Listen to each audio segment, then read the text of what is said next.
나이가 든다고 하여서 행동이 절제되는 것이 아닙니다. 나이가 먹어간다라고 해서 우리의 몸이 거룩하여지는 것도 아닙니다. 나이가 들고 많은 경험을 하게 되면 이제는 더 넓은 마음으로 살아갈 수 있겠다 생각할 때가 있습니다. 그런데 많은 경험을 하고 나이가 들어간다라고 해서 더 넓은 삶을 살아갈 수 있는 것은 아닙니다. 자기 안에 있는 힘을 다듬어내지 못한다면 어느 순간 자기 속에 숨겨져 있는 거친 힘이 자기의 바깥으로 나와서 자기를 붙잡고 자기를 그 힘에 결박해 놓을 것이기 때문이라는 것입니다. 힘은 정직합니다. 나는 그 힘이 나를 그렇게 만들 줄 몰랐습니다. 말할 수 있습니다. 그러나 우리 안에 있는 힘을 끊임없이 훈련하고 절제하고 다듬지 않으면 언제나 그 날카로운 날이 나를 향하고 또 그 누군가를 향할 수 있다는 사실을 기억해야만 된다라고 하는 것입니다. 사도 바울에게도 한때 거친 힘이 있었습니다. 사울이라고 하는 이름으로 삶을 살았던 시절, 이 사울이라고 하는 청년에게도 거친 힘이 있었습니다. 예수 믿는 사람을 붙잡고 옥에 가두고 채찍질하고 스데반이라고 하는 사람을 돌로 쳐서 생명을 빼앗을 때도 이 사울이라고 하는 청년에게는 거친 힘, 다듬어지지 않은 힘이 있었던 것입니다. 그런데 예수님을 만나고 난 다음 변화되었다는 것입니다. 자기의 과거의 삶의 모습을 보게 되면, 자기의 미숙했던 시절을 돌이켜 보게 되면 장성한 사람이 되고 난 다음에야 어린아이의 일을 버렸다는 것입니다. 도저히 변화가 불가능해 보였던 사람, 바울이라고 하는 사람을 하나님은 들으셔서 사용하셨습니다. 저 제일 끝에 서 있는 사람, 사울이라고 하는 사람도 부르셔서 제일 앞에 서 있는 사람 바울을 만드셨다면 우리가 어디에 서 있느냐, 이것을 가지고 염려하고 걱정할 필요가 없습니다.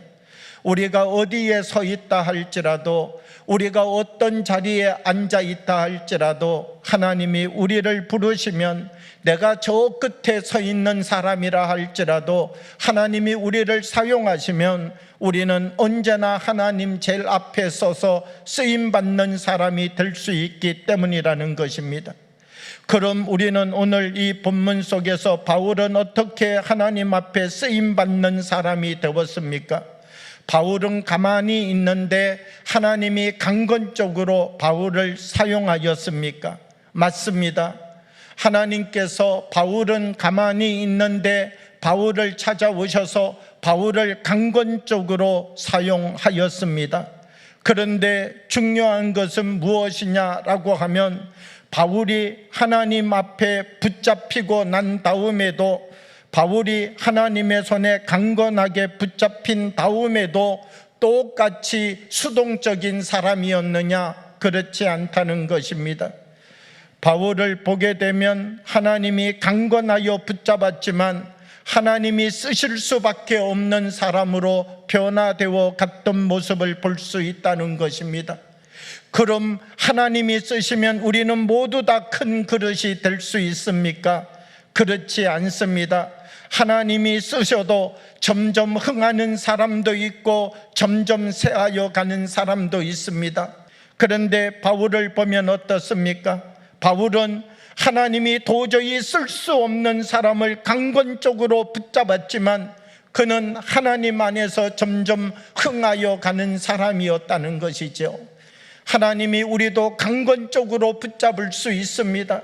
어떤 사람은 구역장으로 강건적으로 세울 수 있습니다. 어떤 사람은 중직자로 강건적으로 세울 수 있습니다. 그런데 중요한 것은 우리에게 그 직분이 주어지고 우리에게 그 섬김의 자리가 주어지고 난 다음 점점 더 흥하여 가는 사람도 있고 점점 더 쇠하여 가는 사람도 있다는 것입니다.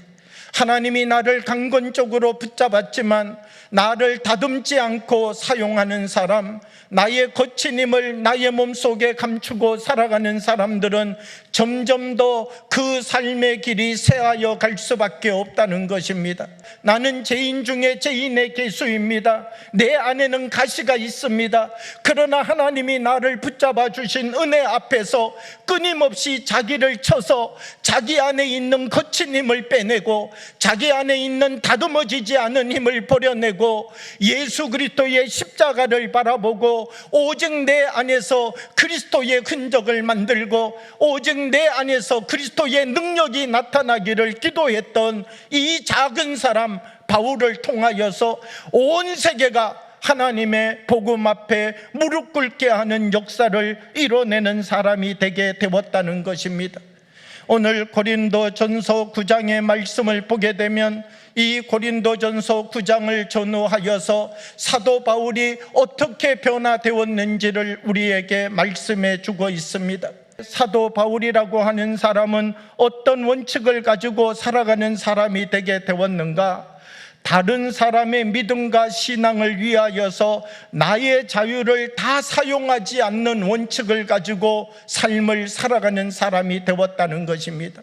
거친 힘도 빼내고 다듬어지지 않은 힘도 빼내고 하나님이 사용하셔서 하나님 앞에 유익이 될 수 있는 힘만 꺼내어 사용하는 사람이 되겠습니다라고 그는 고백하고 있는 것입니다. 고린도전서 9장 19절의 말씀을 보면 내가 모든 사람에게서 자유로우나 스스로 모든 사람에게 종이 된 것은 더 많은 사람을 얻고자 함이라.